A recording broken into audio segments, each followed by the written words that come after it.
दो लोग, same company, same designation, same 50,000 rupees salary.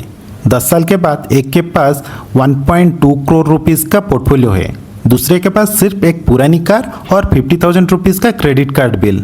Salary में कोई फ़र्क नहीं था, इंटेलिजेंस में कोई फ़र्क नहीं था, सिर्फ एक चीज़ अलग थी, पैसा यूज़ करने का हैबिट। और चलिए देखते हैं 6 हैबिट जो स्कूल ने नहीं बताया, पेरेंट्स ने नहीं सिखाया और ज़्यादातर लोग तब डिस्कवर करते हैं जब बहुत लेट हो चुकी होती। इंश्योरेंस और इन्वेस्टमेंट को मिक्स करना एक ऐसा गलती जो सबसे ज़्यादा मिडिल क्लास का वेल्थ डिस्ट्रॉय करती है। ULIP, endowment plan, money back policy लेना, क्योंकि इंश्योरेंस भी मिलेगा, सेविंग्स भी होगी, एक गरीब हैबिट है। अगर आप 1 lakh annual premium endowment plan में लगभग 20 ईयर्स के लिए इन्वेस्ट करते हैं तो ये आपको 4 to 5% रिटर्न देता है। वहीं अगर आप 1 लाख को स्प्लिट करके इन्वेस्ट करते हैं, जैसे कि 1 ईयर का टर्म प्लान के लिए लगभग आपको 15,000 रुपीज़ का प्रीमियम आएगा और 85,000 आप इंडेक्स फंड में इन्वेस्ट करते हैं जो कि 12% रिटर्न के साथ, तो 20 ईयर्स में आपका 69 लाख प्लस वेल्थ क्रिएट होता है। वहीं एंडोमेंट प्लान आपको 28 to 30 लाख का रिटर्न देता है। सिर्फ एक गलत प्रोडक्ट चूज करने से 40 लाख का लॉस होता है। अमीर लोग इंश्योरेंस और इन्वेस्टमेंट को हमेशा अलग रखते हैं, ये एक रूल है, कोई एक्सेप्शन नहीं। बाय टाइम और सेल टाइम सुनने में अजीब सा लगता है ना, लेकिन इंडिया में इसका एक वेरी स्पेसिफिक फाइनेंशियल एप्लीकेशन है। पैसा बचाने के लिए टाइम वेस्ट करना एक गरीब हैबिट है, जैसे कि 3 डिफरेंट बैंक अकाउंट यूज़ करना, सिर्फ एक का इंटरेस्ट रेट 0.5% ज़्यादा है इसीलिए। 2 घंटा ट्रैफिक में स्पेंड करना क्योंकि पेट्रोल 2 रुपीज़ सस्ता है। फ्री डिलीवरी के लिए 300 रुपीज़ का ऑर्डर के लिए 700 रुपीज़ एक्स्ट्रा खर्चा करना।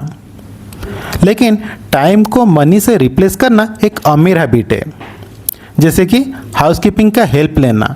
इससे आपका जो फ्री टाइम रहता है आप SIP research, skill building, side income, ये सब के लिए यूज़ कर सकते हैं। CA का हेल्प लेना ITR फाइल के लिए, जिससे आप 500 रुपीज़ से 50,000 रुपीज़ तक टैक्स सेव कर सकते हैं।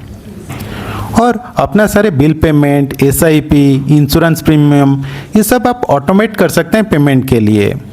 इससे आपको 0 लेट फी, 0 मिस्ड पेमेंट होता है। अमीर Indians 4x more likely to use professional tax filing, क्योंकि इसमें उनको ज़्यादा टाइम मिलता है, वो जो अपना दूसरे चीज़ के लिए यूज़ कर सकते हैं। अमीर लोग पैसा इन्वेस्ट करते हैं अपना टाइम को फ्री रखने के लिए, लेकिन गरीब लोग टाइम इन्वेस्ट करते हैं अपना पैसा को बचाने के लिए। ये लॉन्ग टर्म में एक ह्यूज कंपाउंडिंग डिफरेंस क्रिएट करता है।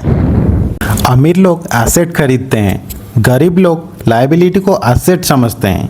ये रॉबर्ट कियोसाकी ने बोला था, लेकिन इंडिया में इसका एप्लीकेशन बहुत स्पेसिफिक है। गरीब हैबिट वो है जो कार को एसेट समझते हैं।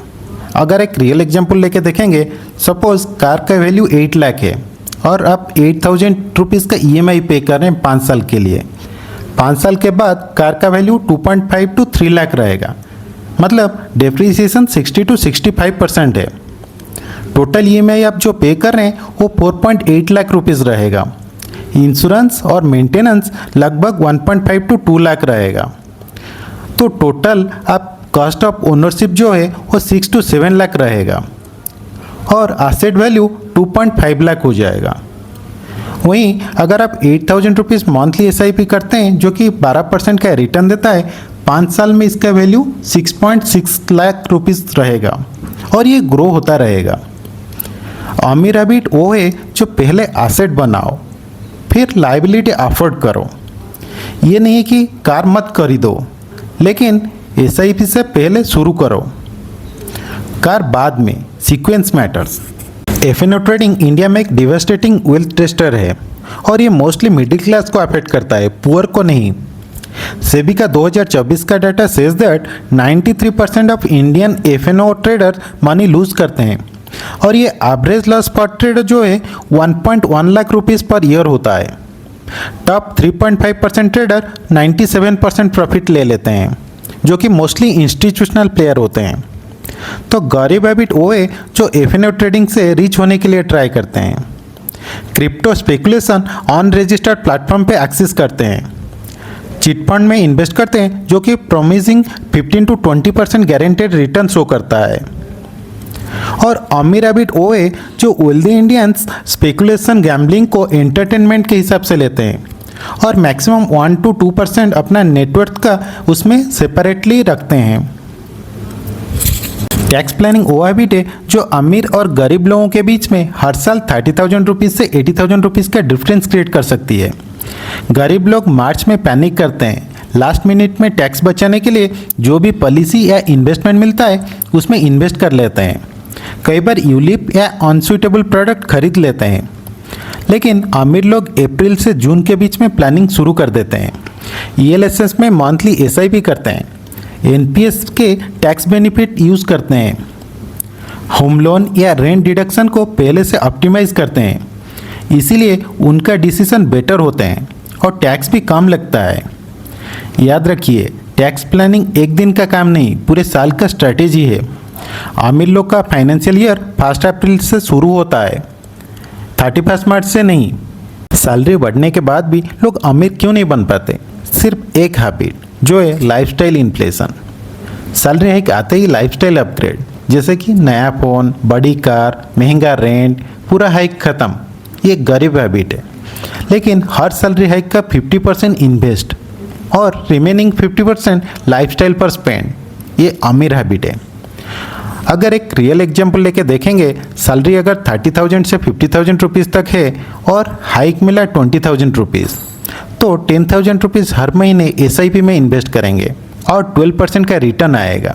तो 10 साल में लगभग 23 लाख रुपीज़ का एक्स्ट्रा कॉर्पस बनता है, जो कि 20 साल में लगभग 98 लाख रुपीज़ तक पहुंच सकता है। याद रखिए, लाइफस्टाइल अपग्रेड से खुशी मिलती है, लेकिन इन्वेस्टमेंट अपग्रेड से फ्रीडम मिलती है। अमीर लोग अपने लाइफस्टाइल से ज़्यादा अपनी नेटवर्थ ग्रो करने में कामयाब रहते हैं।